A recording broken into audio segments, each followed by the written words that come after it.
as a prof at the University in Tarragona in Spain, but I will try to do it as non-academic as possible, because I find academic talks usually a little bit boring.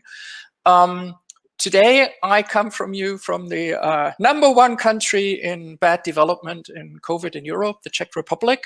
We started well in spring, and now we're not doing so well. And that fits ideally with our presentation. You should see the first slide right now. I will run through a lot of things, but a lot of it very quickly, because I just want to introduce you to some of the facts, because I think we can talk a lot about what effects COVID had on internationalization, and usually it's just thinking.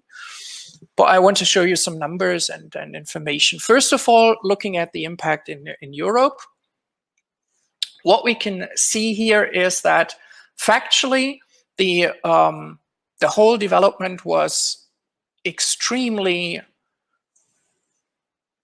changing the whole concept of mobility. And within the aspects that many people complained about was that we had quite a number of students who suddenly faced discrimination based on their nationalities. In most of the data we have for now is for spring. And those were mainly Italians and Asian students. Obviously, the effect that Italy was the first country to be hit badly had these kind of effects. There were also effects that a lot of students had no idea what happened to their grants. I don't know whether you know the debate, whether students should get any grant for virtual mobility and what would happen in general. We also saw that 50% of the students continued with online classes.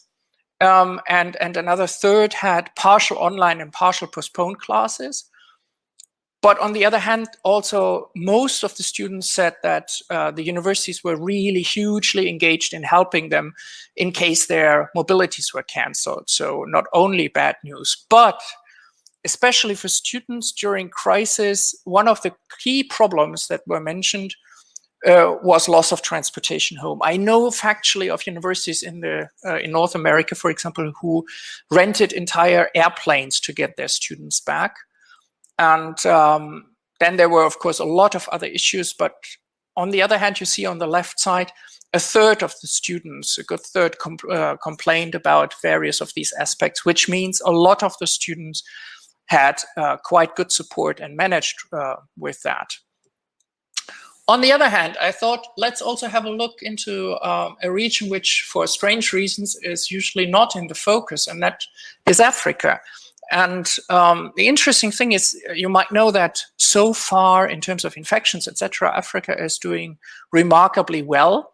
But still, the overall forecast for the African economy is a huge drop in GDP and so forth. And also a fact that by reducing the GDP, there is a huge risk that the impact of these developments will be serious on higher education. And that, in consequence, means also for mobility and for studies, because we've seen that about 10 million African students were experiencing problems in their higher education systems in enrolling in courses, which might mean that a lot of these students will try to study somewhere else if they can.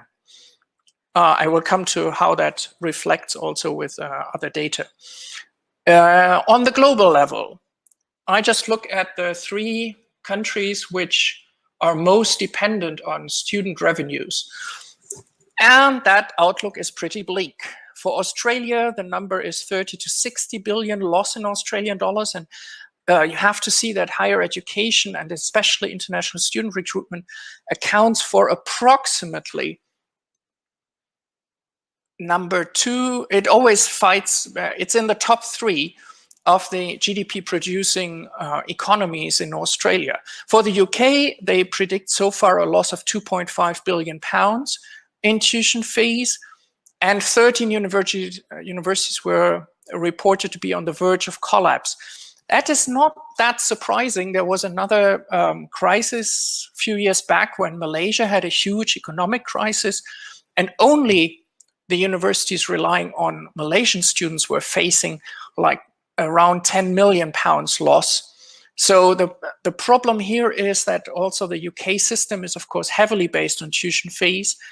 However, there is another development you might have heard about the A-levels and a huge influx of students who normally were not expected to come to university as a consequence. So it might be that there is some outbalancing, but in fact, the UK system is of course hugely built on international students. And the number one problem country also when it comes to the effect of COVID, not only on the population, but the students, is the US.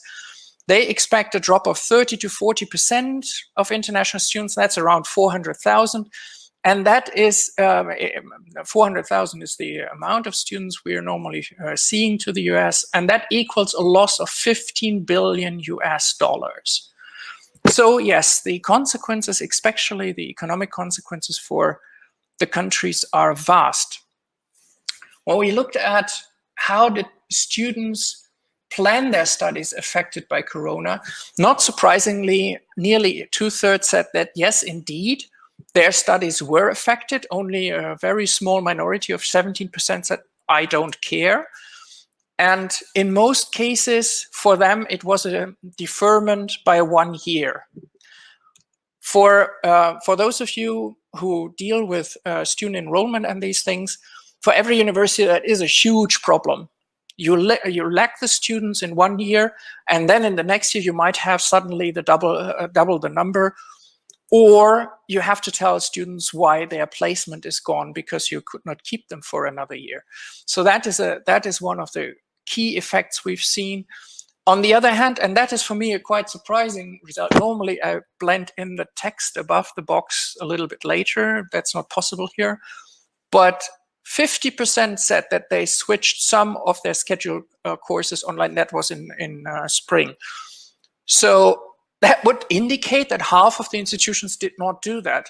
I was quite surprised. I'm not entirely sure that that is sort of the real picture, because it would mean that 50% of the universities try to go on with a normal education. And honestly, I don't know any who did that.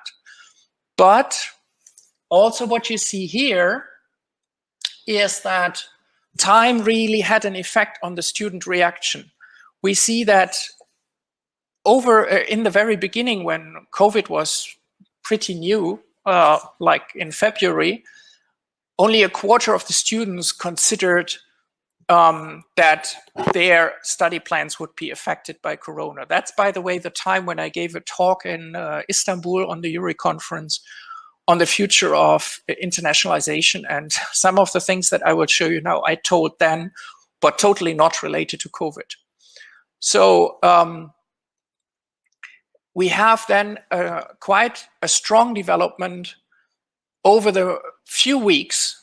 And the last data that this survey had was in March, and by then we had the 57% who already were influenced. So yes, time had a huge impact on the mobility, and that was mainly all degree mobility. So people who, in any case, invested money, whether it was for tuition fees or just for the living, to go somewhere and get a degree. But there's also a similar effect on the credit mobility, which means people who go on exchange programs. And we see that 42% of the students still continued their education, but with different arrangements. So a lot of them had online courses or distance or variations. And for 22% of the students, the activity was temporarily suspended, and for a third, it was completely canceled. So you can see that with basically with two eyes to it. You know, one could say only a third had to go home. That's a good thing. On the other hand, of course, to move back a third of the students was a lot of work for the universities. That is more or less what happened in this mobility. So we had a lot of people who reconsidered what they wanted to do. We had people who were forced to move back. There was an awful lot of work in the international offices to get people home and to help to move people from their own university home, or to deal with people who were on quarantine, etc. But there's also something else to it. Next to the managerial problems we're always facing, there seems to be a sort of marketing aspect in this whole thing, which so far has not been explored by universities. And if you see that there is more than half of the students who were asked whether the policy of their governments in relation to Corona managed or meant something with regard to their studies overseas. So how did your own government deal with it? How do other governments deal with it? And how does that influence my decisions on studying abroad? Something that so far nobody really had on the screen. And if you look here, this is how they answered in terms of which country do you think handled the Corona outbreak the best. New Zealand was on top, China interestingly on 2. This was still, in late spring, so seeing the second wave, it will very well be that things change. But please look down at here at the bottom. Only 2% thought that the 2 major countries of mobility did it well. So in the end, suddenly the question of how your country is dealing with Corona becomes a marketing aspect. Then there was, of course, the classical debate, we can just substitute the normal mobility 100% with virtual mobility. Is that the case? If you look at what happened among the students and how they felt about it, it is practically only seen as a full substitute by a very, very small minority here. That is the small minority, which said, yeah, it can be completely substituted. And half of the students say, I rather wait. So that is something that also in this debate, we see here in the festival on everything virtual, we still have to see that there is still the feeling that the value of physical mobility outweighs even the risk of waiting. And that was for credit mobility, where you could say, well, yes, that is, of course, a very special type. But also here, you see, only a minority of students said that they would go online rather than not doing anything. And still a majority, but a smaller one, said that they would wait rather than going for anything even hybrid. But the percentage of hybrid students, that's also interesting. You see here it's 31, and there it is also 31. So we have similar results for that. So basically, a third of the students would be willing to do something which says we start virtual and then we go into the real life mobility. But how is virtual mobility, for example, like a region as Africa? We always consider that now everybody can be online, Zoom is available, internet is available. I don't know about you, but I've been to several African countries. And one of the last trips this year in spring was to Ethiopia. And I can tell you that there is a problem with internet access. It's not that simple. According to data, only 24% of the population has access.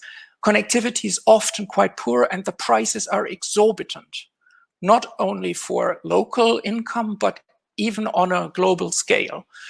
So in connection with frequent power interruptions, this means that virtual mobility is not necessarily a solution for this population. Now, if you consider that we said 10 million students seem to have problems now, or will have problems, to find a study place, Africa is in real trouble when it comes to higher education.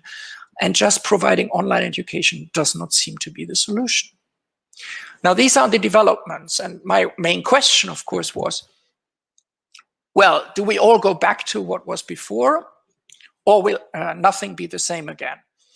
And looking at the data as it is, we could argue both ways, and there have been arguments both ways. One who says people will always try to get back what they had before, no matter what, and the other one says there is no way back.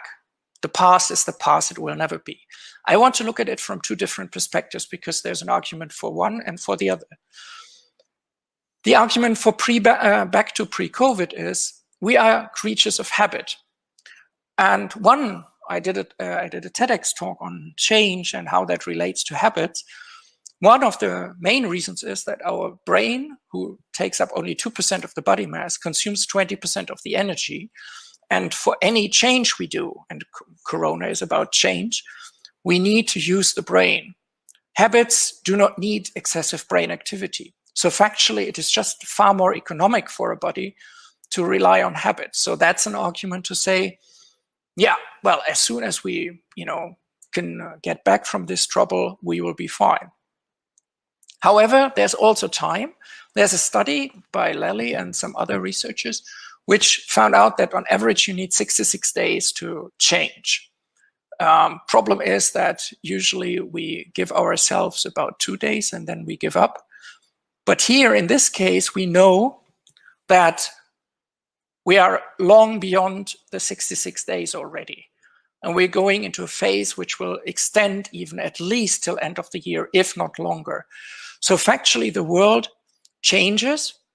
It is currently changing, and it changes, and that's one of the main points I would like to make in connection with COVID. It changes anyway. And the main driver here is Tech 3.0, and COVID is sitting shotgun in a certain way. So what I want to show you is, these are things that I discussed in February, only in connection to Tech 3 and the future, but in a certain way, they also relate to COVID. And it is why I think that we will not go back to pre-COVID, but we will also not change absolutely everything in the near future. One of the main things is, of course, that mobility supports climate change, average raise of 2% over the next 30 years. And this is the picture, only roughly, how the travel that we've seen supported the spread of COVID. And we see it now with the second wave even stronger.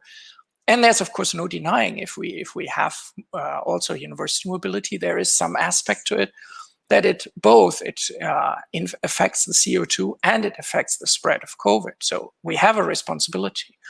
My prediction here is that the universities will react to this even stronger. And what we will see is that we will have compensations for these mobilities. We will favor over airplane CO2 neutral mobility for long haul destinations, and specifically non-airplane mobility for short distances. And in general, we will invest far more of our funds into internationalization at home measures. And this is also related to the fact you've seen that many students are not in favor of pure virtual mobility. But what it also said was that those who experience virtual effects really had a good experience and were much more likely to take it up again. So the more we introduce these things, the more we will benefit from it and the students will get used to it. A second aspect will, of course, be that we have a huge improvement in artificial intelligence over the next decades. You know that maybe in 2000, it's debated 42 or 44, we will reach singularity so that artificial intelligence overpowers human intelligence. Big data everywhere available. COVID supports this development strongly, of course, with the virtual education. If you look what was there when we started, I had to literally change my course from physical to virtual within 6 hours overnight, because I had it on the next day, and suddenly the campus in Berlin was closed where I had to give it. So we did it quickly, everybody did. But now you see so many things have been developed in the last 6 months, innovative approaches, and this is going on. So COVID, of course, as a crisis always does, favors or promotes innovation in a certain way. And I want to show you some things here at the end of the story, which are looking a little bit more into the future, but not that much. You see, for example, this picture here. That's an implant which already a company, I wouldn't say which one, offers to its employees. It's subcutaneous, and it reports where you go and what kind of mobility you have within the company. And funny enough, people even like it. So we will have far more of directly measuring effects of mobility, data, physical health, which is also can be very frightening if you think about the effects on monitoring illness or fever or aspects like that. But we will also have some other aspects which will become far more relevant. I just want to show you very briefly some short videos on this. This is a classical opportunity for augmented reality already existing, which you can implement. And that, of course, doesn't matter where you are. It factually works even better if you do not consider to have a classroom.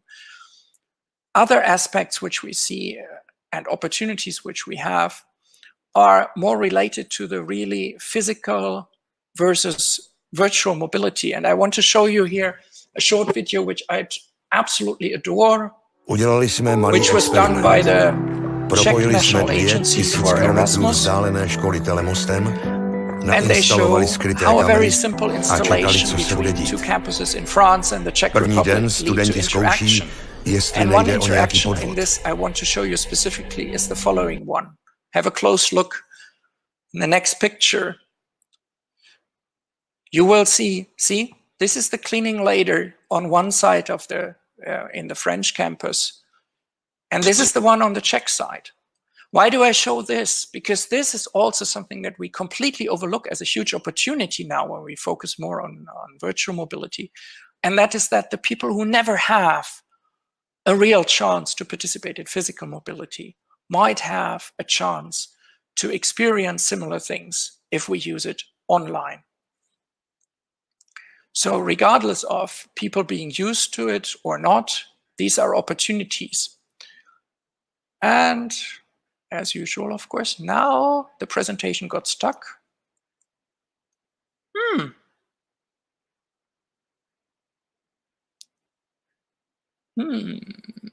That is not good.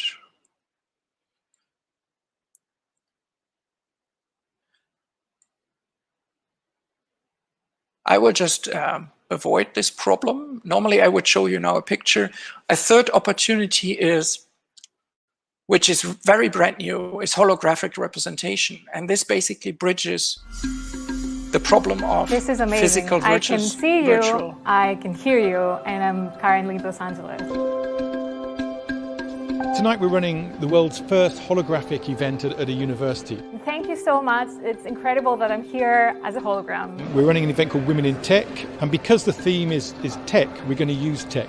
So we're pioneering this new hologram technology, and we're going to have speakers beaming in from LA and from New York via hologram to participate in our...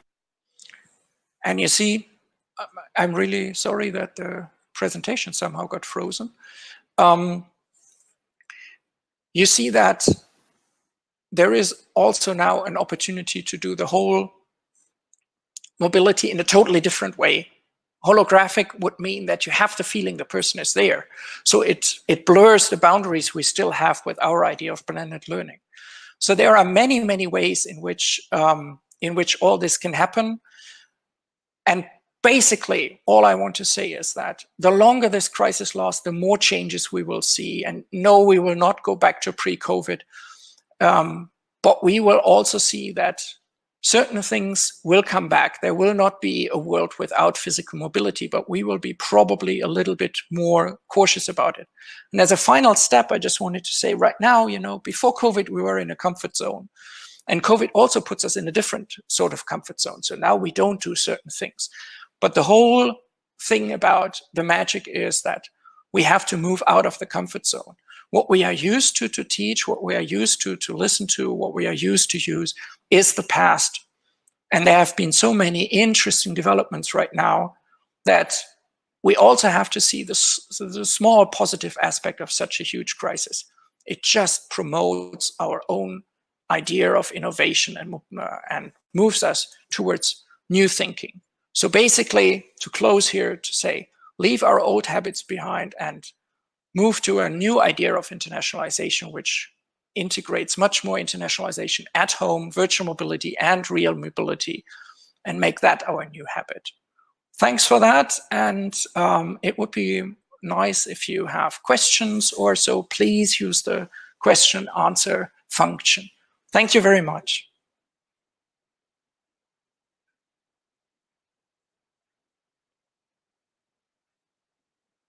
Actually, I hope that you could all follow the presentation and that I was not suddenly lost in cyberspace.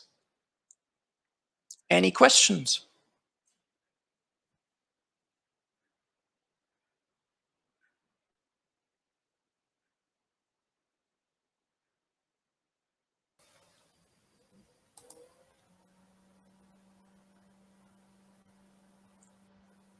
So far, no question on the questions and answers button.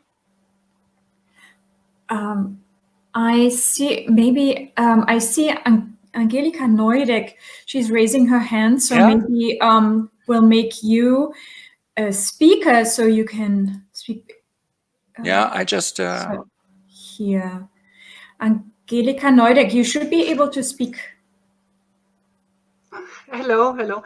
I just raised my hand because actually in my view there was not the possibility to type in. Oh, now okay. it's there, so I think this is a reason why people didn't ask questions. Oh. The possibility was not there.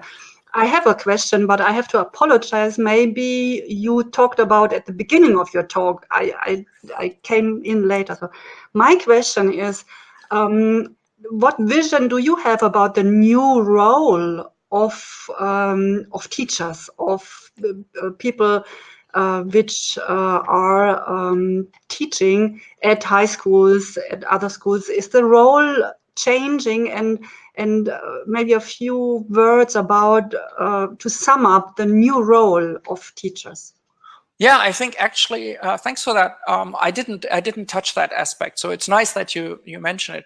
I think regardless of where you teach, whether it is primary, secondary, or tertiary education, to me, I think what it does is that this crisis probably promotes a certain development that at least I have seen anyway. You know, we moved away from this teacher who tells about what they know towards a facilitator of learning. And also how I see, for example, how the online courses for the daughter of my girlfriend work. She's a teenager. They had to go online all the time. And it was totally no problem for them, but it was because they were used to an online environment, much more than maybe the teacher generation was. And what I see is that it becomes much more of a supporting of self-learning. It's also exciting because, you know, one can look around what other people do, who comes up with a really nice idea of a new tool to use. So I think it doesn't totally change the role, because I think the role changed already in the last decades, but it promotes this change towards a facilitator of learning rather than a provider of knowledge. Does that? Thank you. Yes, absolutely. Thank you. So I hope anybody else has the opportunity to say something. Nobody's raising hands, so.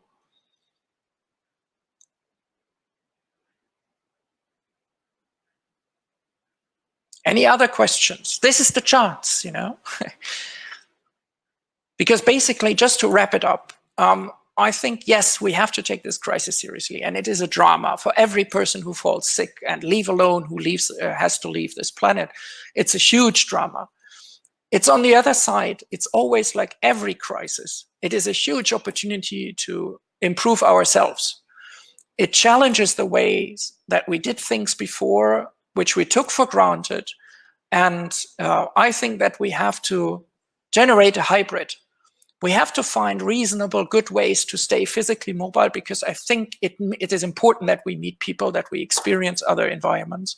But at the same time, it shows us that we have to give far more importance to internationalization at home of the curriculum, distance, that we have to understand to use the tools better to the benefit of the people we try to help learning. That is it. Thank you very much.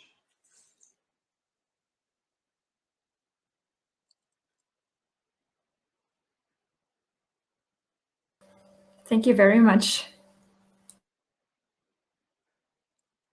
Thank you, everybody, for attending. I'm sorry, the chat, or rather the question. Oh, now I do see that the chat is open again. I think I just, if it's okay with you, I can still answer some questions. maybe we have another minute solution for this. Yeah, do you see? Oh, yeah. Well, if I had a solution, you know, I would be very rich probably by now, or at least super popular. I honestly don't see a solution yet. But my problem is that so far nobody sees the problem. So I would say what it needs is closer debates between the universities and also schools, particularly secondary schools in Africa and in other parts of the world, to figure out ways of how we can help the situation of people, so that an opportunity right now, physical mobility is not really the solution. So one of the opportunities would be, how can we support the developments I've seen in Africa, for example, for this, they are called like micro energy hubs or something, and micro internet hubs, where it's very easy then suddenly for people in very different areas to use it, and basically to focus, if at all, on mobile devices.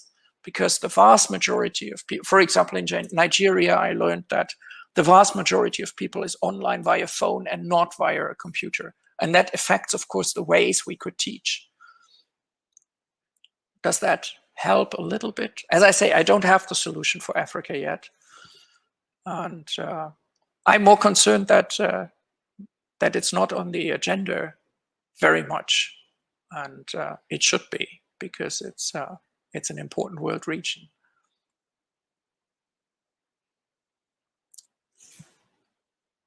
Any other aspects? I mean, there are still 14 people in the room.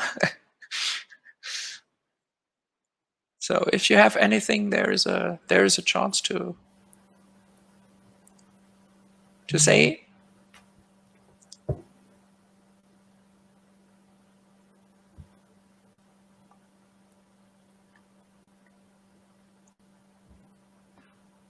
Looks like it's getting quiet. And now people are dropping out. Yeah. I wish you, maybe just to say for the last ones who are here, I really wish you all the best. And I think that people should really appreciate a lot more what is happening now in schools and in universities and everywhere, where people really try to reinvent themselves all over. And I think it's a terrific thing. And we will come out stronger at the end of a crisis in terms of teaching and learning than we were before. So there is at least that. There were 2 more questions. Wait. Yes, exactly. You use a lot of energy anyway, and right now, I would just see that that COVID is more of a shotgun rider on that. The sustainable way to go, that is of course a problem, but on the other hand, one also has to be realistic. Okay, if you count the energy consumption for digitalization compared to the energy consumption, for example, for mobility of teachers and mainly also researchers, etc., conferences. Do you know the CO2 footprint of a major international conference with 15,000 people traveling on average 2,000 kilometers by plane for 2 days? You know, we have to counterbalance, and in the end, there's always the opportunity that one says, combine it with a green campus idea. I mean, we have these concepts for green campus all over, and there's no reason why we should not consider this also for digitalization. In the end, it's about energy and which kind of energy you use for what, whether you use it for digitalization or for heating. It really doesn't matter much. It matters where it comes from. So in the end, as I said, for mobility, for example, I see that a lot of CO2 more neutral or friendly mobile devices like trains will work. And the same has to be, of course, considered for online, for digitalization and online teaching. We need a lot more responsibility and also a CO2 footprint for that. Absolutely.